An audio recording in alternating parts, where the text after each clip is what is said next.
Hello guys, welcome to our channel. तो आज हम पीपीएससी प्रीलिम्स के टॉप 70 पॉलिटी के क्वेश्चंस को डिस्कस करेंगे जो कि केजीएस इंस्टीट्यूट के थ्रू कंडक्ट करवाए गए हैं।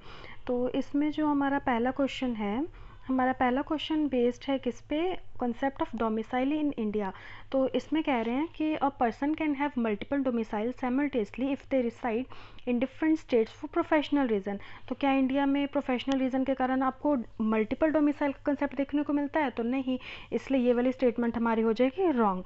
अ married women separately by a court order can acquire independent domicile distinct from her husband. तो ये स्टेटमेंट क्या है, हमारी ट्रू है। नेक्स्ट क्वेश्चन है, a minor domicile always follow the domicile of their mother. क्या इसमें एक तो सबसे पहले आपको ये ऑलवेज देख जाना चाहिए। तो एक्सट्रीम जो स्टेटमेंट यूपीएससी में भी हम देखते हैं कि ऑलवेज, ओनली, सम, ये सब एक्सट्रीम वर्ड्स हैं। तो इनकी स्टेटमेंट्स कहीं ना कहीं या तो एकदम सही ट्रू होती हैं या तो एकदम सही फॉल्स होती हैं। स्पेशली अगर ऑलवेज बोल दिया, ओनली बोल दिया, तो ये स्टेटमेंट हमारी ऑलवेज बिन रॉन्ग ही होती है। तो ये स्टेटमेंट क्या है, हमारी गलत है, क्योंकि ज़रूरी नहीं है कि वो मदर के थ्रू ही हो। अगर वो 18+ है तो वो उसकी अपनी इंडिपेंडेंट डोमिसाइल भी हो सकती है। तो ये स्टेटमेंट हमारी रॉन्ग हो जाएगी। नेक्स्ट है, the domicile of origin is replaced only when a new domicile is acquired. तो ये स्टेटमेंट हमारी क्या है, ट्रू है। मतलब हमारा आंसर क्या होगा, उन्होंने हमसे करेक्ट पूछा है तो 2 और 4। तो ऑप्शन सी हो जाएगा हमारा इसका करेक्ट आंसर। नेक्स्ट है, which of the following statement best distinguish the concept of equality before law and equal protection of law. तो इक्वालिटी बिफोर लॉ क्या होता है, ये एक नेगेटिव कॉन्सेप्ट है। ठीक है, तो अब इसको पढ़ के देखते हैं इसमें से कौन सा हमें सही लगता है। Equality before law ensures equal treatment under equal circumstances. तो ये स्टेटमेंट हमारी गलत है, बिकॉज इक्वालिटी बिफोर लॉ इस चीज़ को डिफाइन ही नहीं करती है। नेक्स्ट है, equality before law is a positive concept. तो मैंने आपको स्टार्टिंग में बता दिया कि ये इक्वालिटी बिफोर लॉ क्या है, एक नेगेटिव कॉन्सेप्ट है, जिसके वजह से हमारी ये वाली स्टेटमेंट भी रॉन्ग हो जाएगी। नेक्स्ट है, equality before law prevents special privilege and ensure equal subjection to ordinary law. तो ये हमारी जो इक्वालिटी बिफोर लॉ की डेफिनेशन है, ये वाली हमारी सही है। आगे देखते हैं, equal protection of law promote करता है equal treatment to those similarly situated without similarly, जो सिमिलर सिचुएशन में उनको आपको क्या करना है, इक्वल ट्रीटमेंट देनी है बिना किसी डिस्क्रिमिनेशन के। तो ये वाली हमारी स्टेटमेंट भी ट्रू है। तो इसका हमारा आंसर क्या हो जाएगा, सी। नेक्स्ट है, which one of the following article of the constitution deal with the fundamental right related to the exploitation of children. तो ये वाले कौन से हमारे आर्टिकल है, आर्टिकल नंबर हमारा 23 एंड हमारा 24 आर्टिकल है, ये एक्सप्लॉयटेशन पे बेस्ड है। तो इनमें से कौन सा आर्टिकल हो जाएगा हमारा, article number 24, C is the right answer. Next है, consider the following statement regarding parliamentary committee. Parliamentary committee always being और न्यूज़ में रहती है, तो इसको लेके हमारे क्वेश्चंस बनते रहते हैं। फर्स्ट स्टेटमेंट है, provision regarding their composition and function have been outlined in the constitution. तो कॉन्स्टिट्यूशन में इनको बनाने का कोई प्रोविजन नहीं है, ये किस में है, रूल ऑफ प्रोसीजर एक्ट में। तो ये वाली हमारी स्टेटमेंट रॉन्ग हो जाएगी। नेक्स्ट स्टेटमेंट है, they present their report to the president of India like other constitutional bodies. तो ये भी हमारा गलत हो जाएगा। ये प्रेसिडेंट को नहीं देती है ये, बल्कि या तो हाउस को देगी या तो किसको देगी, स्पीकर को देगी, ठीक है, अपनी रिपोर्ट। तो ये वाला यहाँ पे स्टेटमेंट में हमारी रॉन्ग है। नेक्स्ट है, standing committee and consultative committee are two types of parliamentary committee.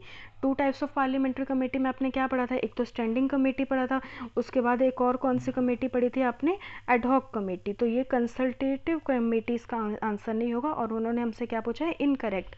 तो हमारे ये तीनों ही ऑप्शन इनकरेक्ट है, तो आंसर क्या हो जाएगा, डी। नेक्स्ट है, which of the following constitutional amendment act gave constitutional status to cooperative societies. Cooperative society को कॉन्स्टिट्यूशनल स्टेटस कौन से कॉन्स्टिट्यूशनल अमेंडमेंट एक्ट ने दिया था, वो था 97th में। 97th कॉन्स्टिट्यूशनल अमेंडमेंट कब आया था, ये आया था 2011 में। इसने कौन कौन से हमारे पार्ट्स ऐड किए थे कोऑपरेटिव सोसाइटी के प्रोविज़न को लेके। तो इसमें ऐड हुआ था हमारा एक तो पार्ट 9B हमारा एक ऐड हुआ था, उसके बाद हमारा एक आर्टिकल 19 जो कि फंडामेंटल राइट में ऐड हुआ था, उसके बाद हमारा एक DPS पे भी कोऑपरेटिव सोसाइटीज़ को लेके ऐड हुआ था। नेक्स्ट है which of the following statement regarding the financial emergency is correct, financial emergency को लेकर कौन सा करेक्ट है। It is declared by president is not beyond judicial review, तो ये हमारा क्या है, ये सही है। इसके पहले एक और कॉन्स्टिट्यूशनल अमेंडमेंट आया था जिसके थ्रू बोला गया था कि ये जुडिशियल रिव्यू इसका नहीं हो सकता, ठीक है। लेकिन बाद में एक कॉन्स्टिट्यूशनल अमेंडमेंट आया जो कि कौन सा था, 44th कॉन्स्टिट्यूशनल अमेंडमेंट एक्ट, जो कि आया था 1978 में।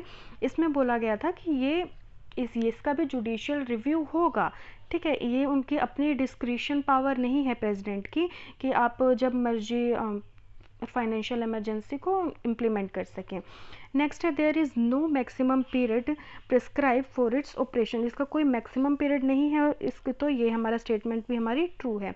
Next its proclamation must be approved by both houses of parliament within 2 months from the date of the issue, तो ये स्टेटमेंट भी हमारी करेक्ट है। तो उन्होंने हमसे क्या पूछा है, करेक्ट पूछा है, तो हमारा ऑप्शन क्या हो जाएगा, D is the answer.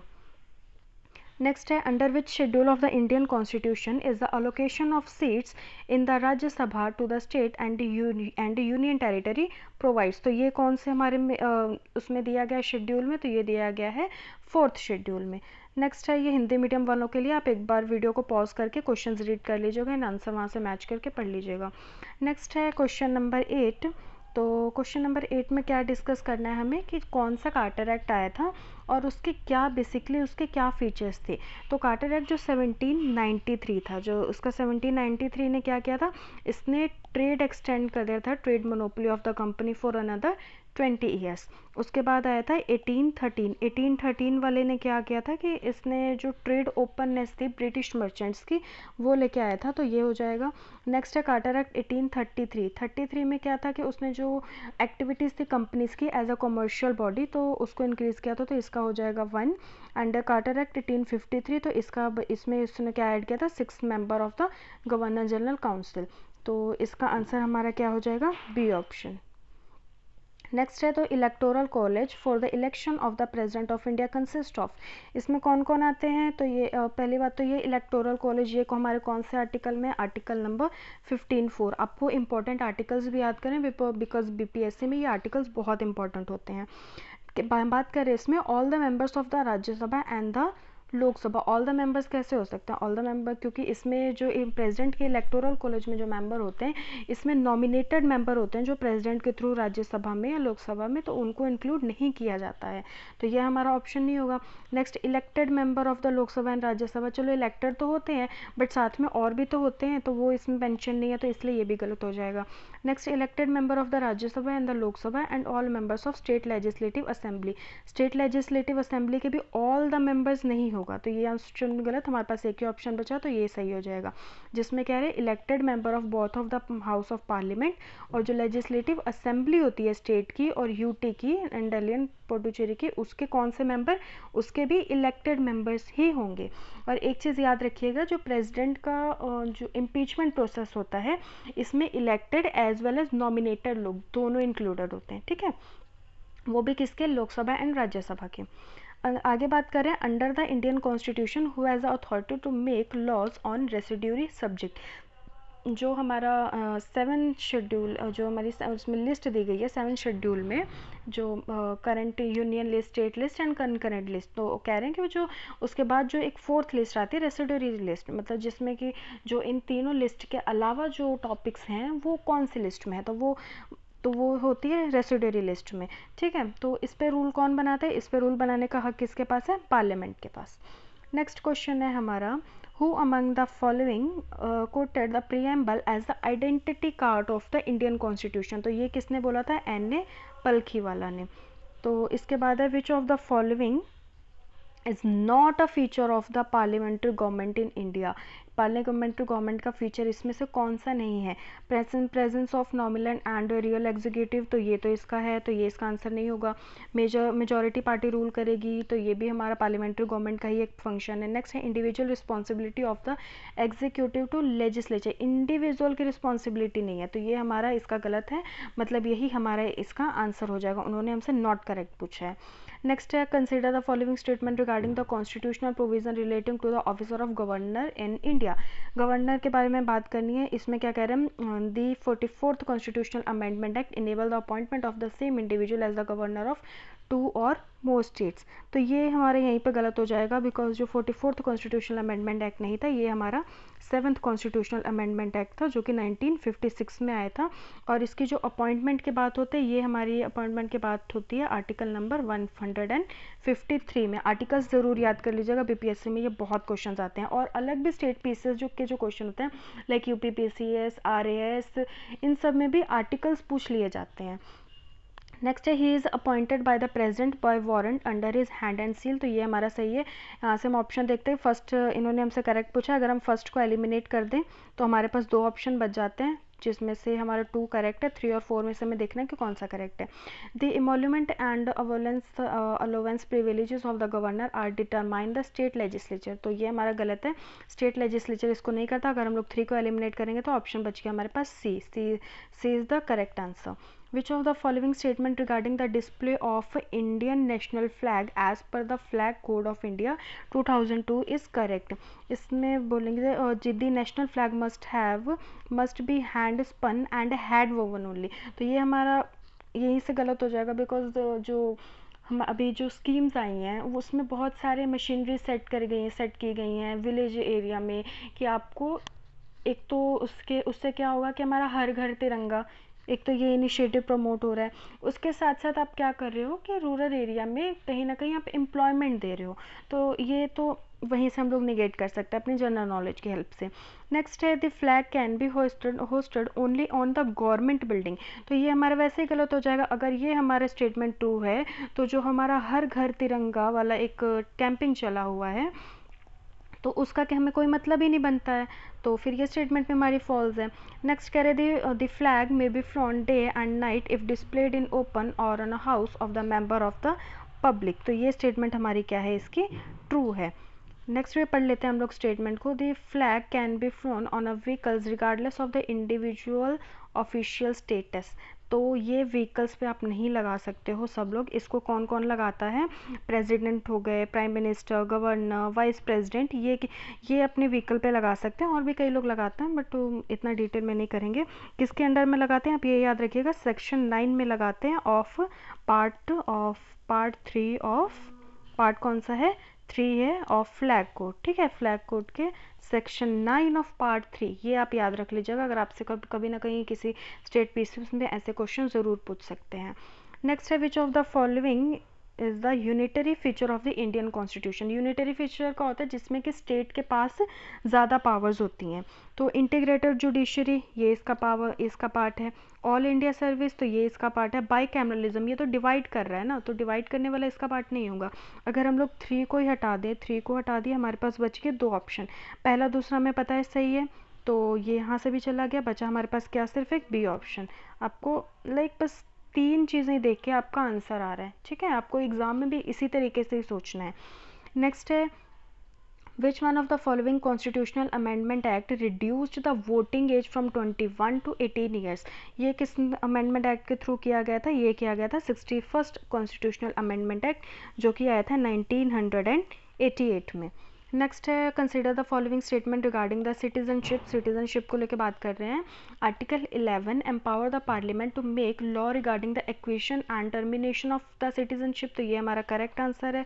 Next है, the children of foreign diplomats posted in India can acquire citizenship by birth. तो क्या आपको बर्थ के जो भी हमारे यहाँ पे काम करते हैं, लाइक अमेरिका का अगर कोई डिप्लोमेट है, इंडिया में आ गया, उसका कोई बेबी अगर इंडिया में हो रहा है, तो क्या उसको इंडिया की सिटीजनशिप मिलेगी? तो ये तो बहुत ही ज़्यादा वेग कंसेप्ट है, ऐसा नहीं होता है। क्योंकि जो अगर फॉरेन डिप्लोमेट भी जाके किसी अदर कंपनी में काम करते हैं, तो वो हमारी डोमेस्टिक टेरिटरी में ही कंसीडर होते हैं, तो वो हमारी कंट्री के होंगे, ना कि उनकी कंट्री के। तो ये हमारा गलत हो जाएगा। अगर फर्स्ट को सही करें, सेकंड को हटा दें, सेकंड को आप एलिमिनेट कर लीजिए, तो आपका ऑप्शन क्या बच जाता है, ऑप्शन नंबर 1। ठीक है, आपको सारे स्टेटमेंट पढ़ने की ज़रूरत भी नहीं पड़ेगी, इतने ईजी क्वेश्चंस होते हैं इसके। नेक्स्ट है, in India the right to vote and the right to contest elections is classified as. तो इसको किस में क्लासीफाई किया गया है, कॉन्स्टिट्यूशनल राइट में। नेक्स्ट है, doctor BR Ambedkar refer to article which article as the soul of the constitution. तो वो किसको बताया गया था, उन्होंने आर्टिकल नंबर 32 को। नेक्स्ट है, consider the following statement regarding the leader of opposition. Leader of opposition को लेकर बात करेंगे। The leader of largest opposite party with the list 1/10 of the member is recognised as the leader of the opposition. तो ये 1/10 नहीं है, तो यहाँ पे हमारा कि 1/10 ही है आई गेस, हाँ इसका 1/10 ही है, तो ये हमारा ये सही हो जाएगा। नेक्स्ट है the leader of the opposition party in both Lok Sabha and Rajya Sabha was statutory recognized in 1977, तो ये भी हमारा स्टेटमेंट ट्रू है। नेक्स्ट बात करें, an official leader of the opposition was recognised for the first time in 1958, तो ये स्टेटमेंट हमारी रॉन्ग है। 1958 में नहीं किया गया था, इनको 1969 में किया गया था। आगे हम लोग इसके बारे में बात करेंगे, तो इसमें आपको इतना याद रख लीजिएगा कि लोकसभा में इनको कितनी सीट चाहिए, 500 out of 543 seats, and Rajya Sabha में इनको 25 सीट्स चाहिए आउट ऑफ 245 सीट्स। ठीक है, तो थर्ड स्टेटमेंट को अगर हम लोग हटाते हैं तो 1 और 2 में हम लोग आ जाएंगे। हमारा 1 कौन सा ट्रू है, तो 1 और 2 B is the correct answer. Next है द टर्म विप। विप का मतलब क्या होता है कि जब पार्लियामेंट में आपको कोई पॉलिटिकल पार्टी होती है उसको वोटिंग के लिए बुलाते हैं विप्स को, कि आप आके उनके फेवर में वोट करो। तो इसके लिए हमारा जो ट्रू स्टेटमेंट कौन सी है इसमें, सी। नेक्स्ट है what does the term adjournment sine die. Adjournment sine die का मतलब क्या होता है कि आप क्या करते हो, सिटिंग को अपनी टर्मिनेट कर रहे हो for a indefinite period of time, तो इसका आंसर भी हमारा हो जाएगा क्या, सी। नेक्स्ट है 23rd क्वेश्चन, इसमें बात कर रहे हैं ऑफिशियल लैंग्वेज एक्ट के बारे में। तो ऑफिशियल लैंग्वेज एक्ट में ने जो क्या which provide for the continue use of English along with the Hindi for official purpose, तो ये कब किया गया था, 1963 में। What is meant by lame duck session. Lame duck session क्या होता है कि जब यहाँ पर इलेक्शंस के बाद लेट इट कि तो दूसरी पार्टी जीतती है, तो जो अभी की जो पार्टी है उसका लोकसभा में जो लास्ट सिटिंग होती है उसको बोलते हैं लेम डक सेशन, जो उसका लास्ट डे है वहाँ पे। तो इसका आंसर क्या हो जाएगा, option number B. A session of parliament is held after a new Lok Sabha has been elected but before the outgoing of the Lok Sabha is dissolve. ठीक है, Which of the following statement regarding the chief minister is incorrect? Is the constitution does not certain any special procedure for the selection and appointment of chief minister, तो ये हमारा सही है।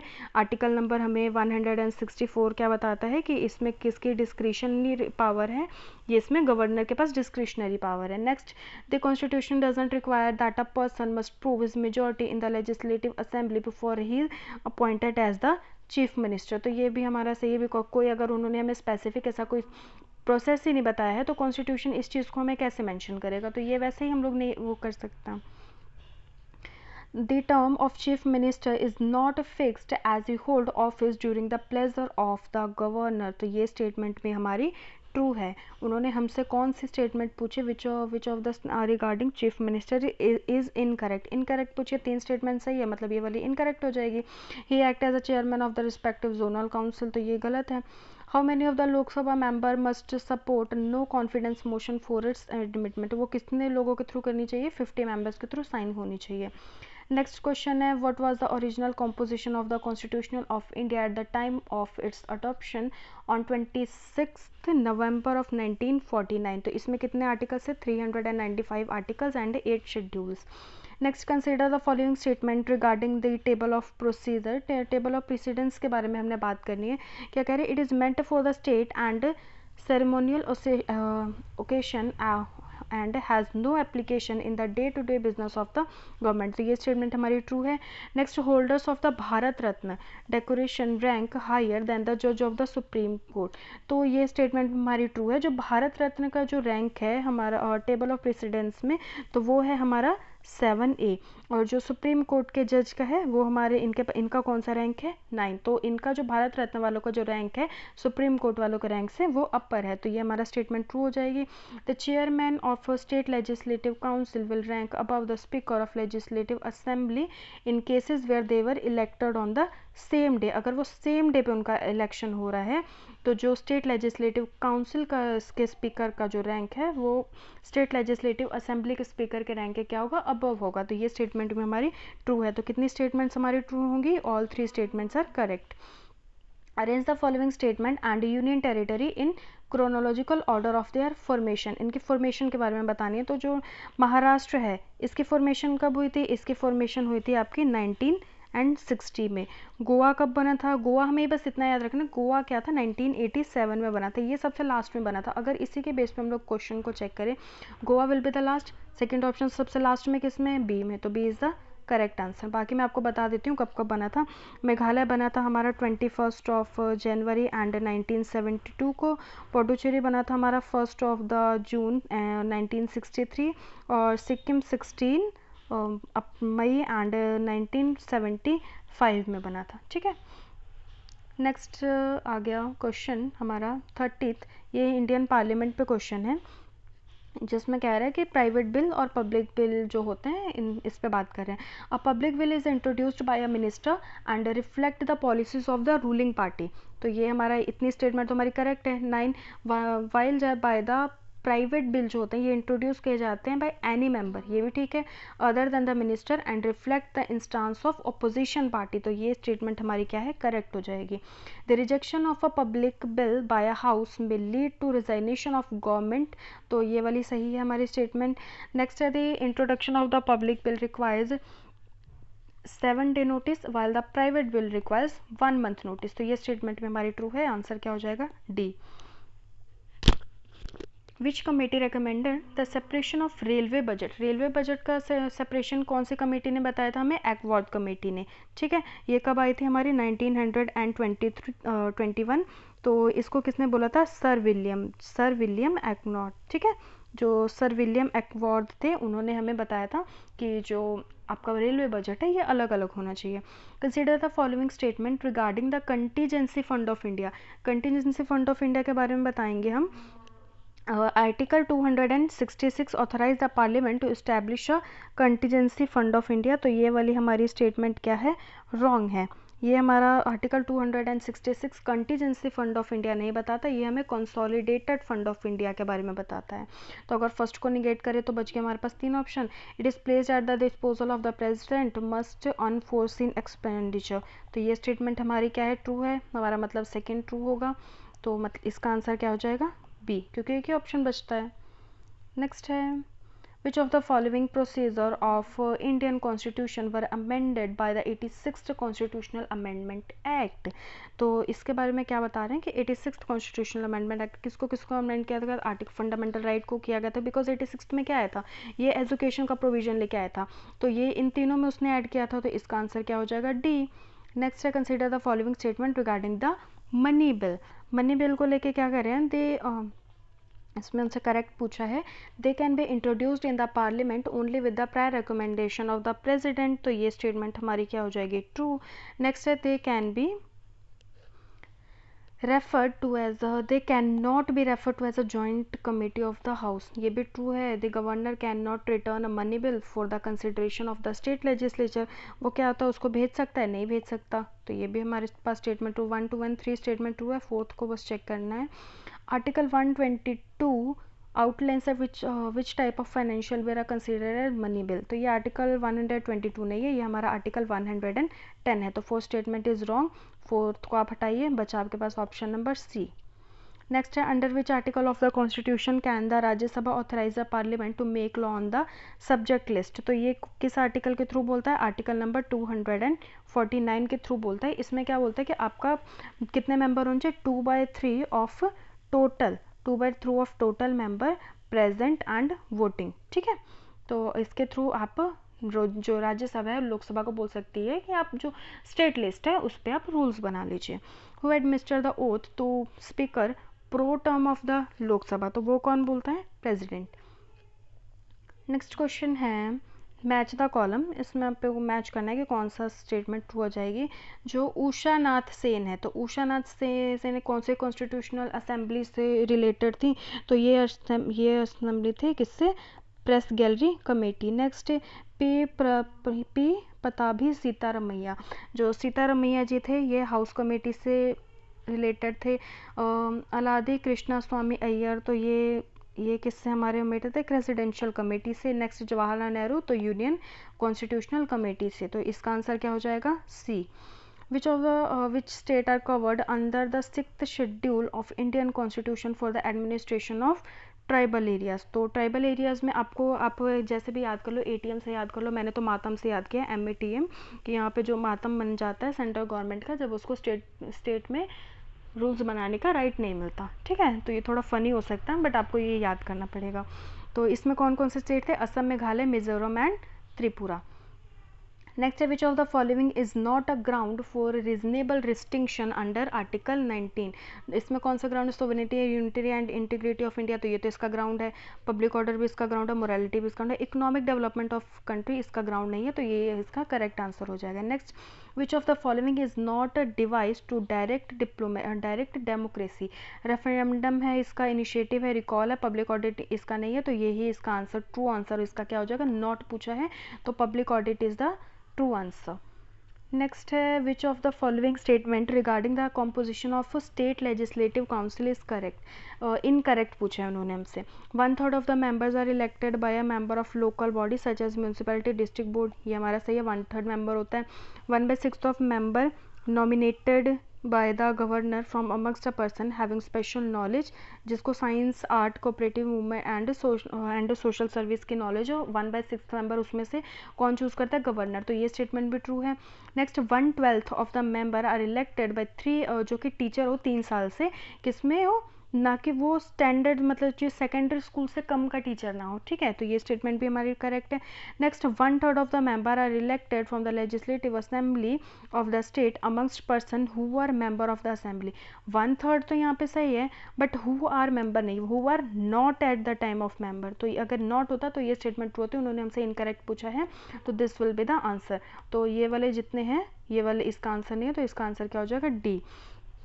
Which of the following statement was added by the 42nd Constitutional Amendment Act to the DPSP? कौन सा इसमें add किया गया था? तो DPSP में ये ऐड किया गया था equal right to livelihood for the man and women. जो फ्री लीगल एड था पुअर्स को, तो ये क्या था? ये हमारे पास मतलब ये सब आर्टिकल्स अलग अलग आर्टिकल्स के थ्रू ऐड किए गए थे।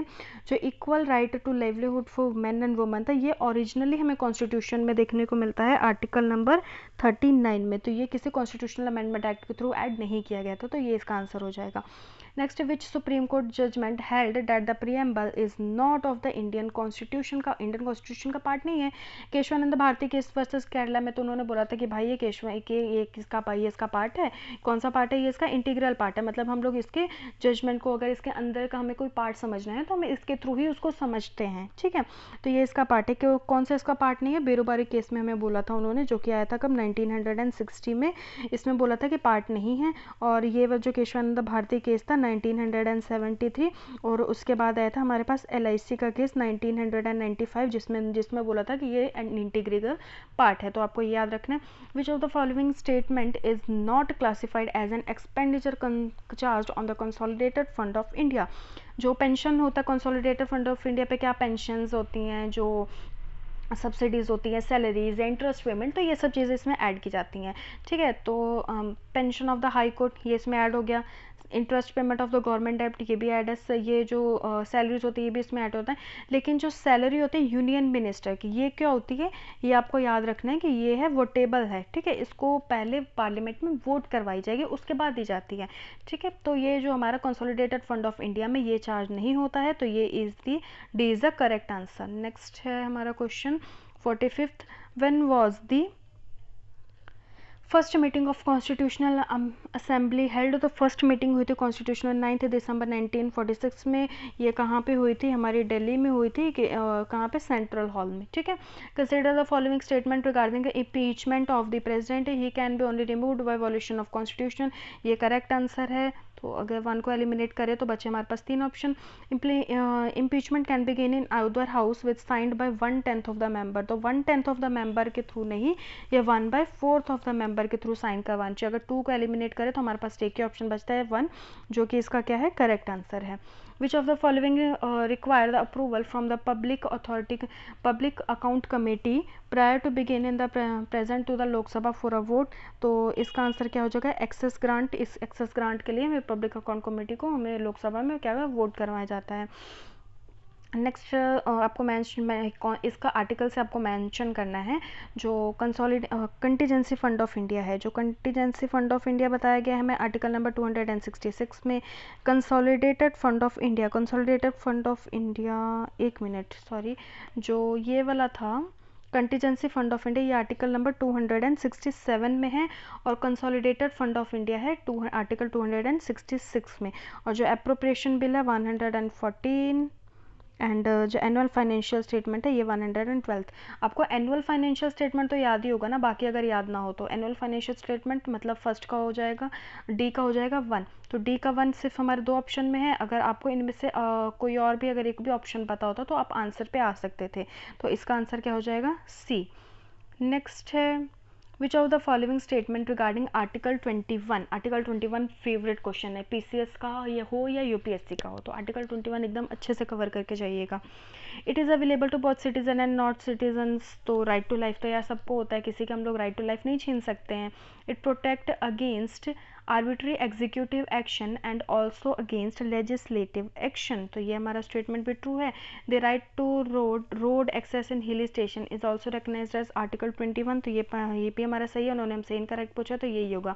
इन द एक गोपालन case 1950 the supreme court held that the state can not deprive a person life and impunity even based on the law. तो इन्होंने ये नहीं बोला कैन नॉट डिप्राइव, क्यों जिसको अगर वो लोग अगर फांसी की सज़ा देते हैं तो वो तो ले रहे हैं ना।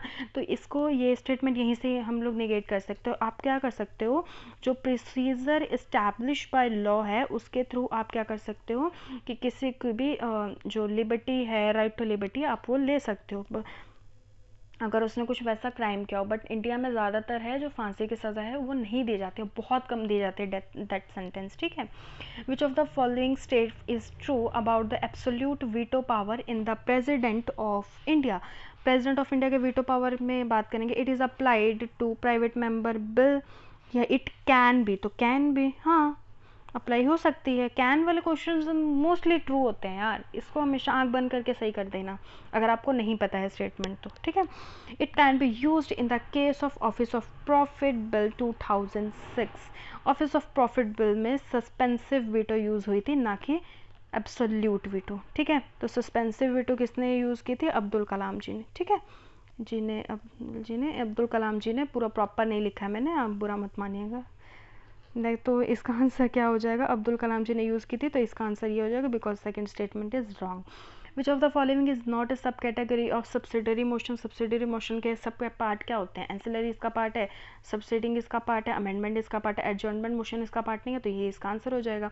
Consider the following statement regarding the provision of amendment to the constitution. A constitutional amendment can be initiated only through the introducing a bill in the Lok Sabha. Only वाले स्टेटमेंट, ओनली वर्ड ही देख के हटा दो यार, क्यों, क्योंकि सिर्फ लोकसभा में नहीं होता है, ये राज्यसभा में भी होता है। आर्टिकल नंबर 368 के थ्रू दोनों में इंट्रोड्यूस कर सकते हैं। तो फर्स्ट को हटा दिया, बस हमारे पास अगला constitutional amendment bill can be introduced by a private member only with the prior recommendation of the president. तो ये हमारा क्या बोला जाएगा, गलत। Only with the prior recommendation, only with नहीं, यहाँ पे विदाउट आएगा, ठीक है। वो बिना प्रेसिडेंट की रिकमेंडेशन के भी कॉन्स्टिट्यूशनल अमेंडमेंट एक्ट लागू कर सकता है। नेक्स्ट है the president must give his assent to the bill. तो ये हमारे स्टेटमेंट क्या है, ट्रू, आंसर हो जाएगा डी ओनली। नेक्स्ट बात करते हैं, which of the following is not an exception to article 15 rule of non discrimination. तो इस पे बात करेंगे कि कौन सा स्टेटमेंट ट्रू है कौन सा गलत है। Special provision to women and children दी गई है, special provision social educational backward वाले को भी दी गई है, स्पेशल प्रोविजन रिलीजियस माइनॉरिटी ये नहीं दी गई, ये इसका क्या हो जाएगा करेक्ट आंसर, उन्होंने हमसे एक्सेप्शन पूछा है। 10th कॉन्स्टिट्यूशनल अमेंडमेंट है जो उन्होंने हमसे कॉन्स्टिट्यूशनल अमेंडमेंट पूछा है कि कौन सा है जिसमें हमने इकोनॉमिक वीकर सेक्शन को 10% की रिजर्वेशन दी थी, तो वो थी हमारी 103rd कॉन्स्टिट्यूशनल अमेंडमेंट एक्ट जो कि आई थी 2019 में, ठीक है। नेक्स्ट बात करते हैं, consider the following statement regarding the public account of India. Public account of India को लेके बात करेंगे, जो public money like provident fund deposit, judicial saving bank and are credited into it, तो ये स्टेटमेंट ट्रू है। No legislative appropriation is required for the payment of public account committee, तो ये भी स्टेटमेंट ट्रू है। आ जाएगा हमारा answer C. Which supreme court judgment was the first to use the term creamy layer, creamy layer कौन से पहले जजमेंट ने यूज़ किया था, state of Kerala versus N M. Thomas, जो कि केस कब का था, ये 1976 का। Which article of Indian constitution amend abolish किया था, टाइटल्स लाइक महाराजा वगैरह ये किया था आर्टिकल नंबर 18 में। नेक्स्ट है which of the following is not included under the freedom of speech expression, freedom of silence part है, स्ट्राइक, फ्रीडम ऑफ स्ट्राइक इसका पार्ट नहीं है, तो बी इज द इसका करेक्ट आंसर, ठीक है। Which article of Indian Constitution states that the Council of Ministers is collectively responsible to the Lok Sabha, तो ये बताया गया हमें आर्टिकल 101 एंड आर्टिकल 75 में। Under which constitutional amendment act the 9th schedule added, 9th schedule कौन से constitutional amendment act के through add किया गया था, first constitutional amendment act 1951। Consider the following statement regarding the article 13, the law जो कि define की गई है आर्टिकल नंबर 13 में, include both legislature and non legislative sources, तो ये इसका करेक्ट आंसर है। नेक्स्ट है The Article 13 states that any law which is inconsistent with take away with the fundamental shall be declared void, तो ये भी statement हुआ, इसका आंसर हो जाएगा 1 and 2। Which of the following right is not included under the right to freedom in part 3 of the Indian Constitution, तो इसमें कौन सा provision of employment of the child in the factory not included in the freedom, तो freedom जो ये factory इनका prohibition है, तो ये आर्टिकल नहीं है। चिल्ड्रन वाला आर्टिकल मैंने आपको पहले ही बता चुकी हूँ कि वो आर्टिकल 23 एंड आर्टिकल 24 था। ये वाला आर्टिकल बच्चों वाला कौन सा है, ये आर्टिकल नंबर है 23, तो ये article right to freedom, right to freedom कौन सा आर्टिकल है हमारा, वो 19, 20, 21, 22 ये वाले आर्टिकल्स है ना, तो ये हमारे इसका पार्ट नहीं होगा। नेक्स्ट है which of the following committee of the constitutional assembly was, किसके थ्रू डॉक्टर राजेंद्र प्रसाद के अंदर कौन कौन सी कमेटी थी, इसके अंदर rules of procedure committee, yes इनके अंदर थी। प्रोविजन जो प्रोविंशियल कमेटी थी ये किसके अंदर थी, ये हमारे सरदार पटेल जी के अंदर थी, ठीक है, तो ये सरदार पटेल जी के अंदर थी, तो ये वाला स्टेट गलत हो जाएगा। 2 इनके अंदर नहीं थी, 2 इनके अंदर नहीं थी, फर्स्ट इनके अंदर थी, तो हाँ B is the correct answer. Which part of the following constitutional explicitly mention the expression dignity of the individual, तो ये हमें प्रियम्बल में बताया गया है, प्रियम्बल पढ़िए एक बार अच्छे से। Which of the following function were performed by the Constitutional Assembly, Constitutional Assembly ने कौन कौन से फंक्शन किए थे, it adopted a national anthem on 24 जनवरी 1952, तो ये स्टेटमेंट हमारी गलत है, ये 24 जनवरी हमारी स्टेटमेंट ट्रू है, बट 1952 नहीं, 1950 में किया गया था। Next, it ratified India's membership of the Commonwealth in 1949, तो ये स्टेटमेंट हमारी ट्रू हो जाएगी, तो इसका आंसर क्या हो जाएगा, बी ओनली। इसके साथ आप और भी चीज़ें याद रखिएगा कि इन्होंने जो हमारा नेशनल फ्लैग है उसको कब अडॉप्ट किया था, वो क्या था, उन्होंने 22 जुलाई 1947 को। उसके बाद इन्होंने यूएन की जो मेंबरशिप थी वो भी ली थी, वो कब ली थी, 26 जून, आई गेस 26 जून को ली थी 1945 में, या जनवरी को ली थी, आप एक बार ये मंथ चेक कर लीजिएगा, ठीक है।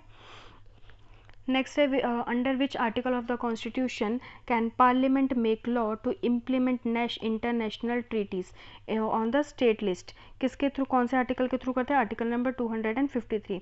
Which of the following rights can not be claimed by the British citizen residing in India, कौन सा क्लेम नहीं कर सकते हैं वो लोग, right to freedom of speech and expression, article 19 उनको नहीं दिया गया है, ठीक है। नेक्स्ट है हमारा विच of the following right came under the article 21 of the constitution, right कौन सा आता है, स्ट्राइक नहीं आता, ये हमने पहले डिस्कस कर लिया है। Next right to appropriate life insurance, तो हाँ ये इसके अंदर आता है, अगर फर्स्ट को हटा भी दें तो फर्स्ट बच के हमारे पास ये appropriation of life insurance policy, तो हाँ लाइफ इंश्योरेंस पॉलिसी हमारी आती है। उसके बाद reside and settlement in any part of India, ये आर्टिकल 20 नहीं है, ये आर्टिकल हमारा कौन सा है, 19, तो अगर 3 को हटा दे तो बचा हमारे पास D option. Consider the following statement regarding India has an elected head of state called president, तो ये स्टेटमेंट हमारी ट्रू है। सोवरेन जो political sovereignty is vested in the people, ये भी हमारे प्रियम्बल में बताया गया, ये भी सही है। There is an absence of privileged class, तो ये स्टेटमेंट भी हमारी करेक्ट है, correct option is D. Next है which of the following factors limit the sovereignty of Indian parliament, Indian sovereignty कौन कौन डिफाइन करता है, बेसिक स्ट्रक्चर डॉक्ट्रिन, हमें इसमें कौन सा आंसर बताना है, करेक्ट बताना है। तो बेसिक स्ट्रक्चर डॉक्ट्रिन, हाँ ये बताता है।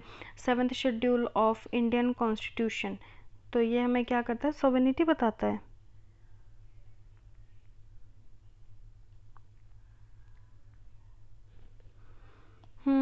System of judicial review, federal system, ये सारे हमारे एक से सॉवरेनिटी के पार्ट है, तो इसका आंसर क्या हो जाएगा, डी।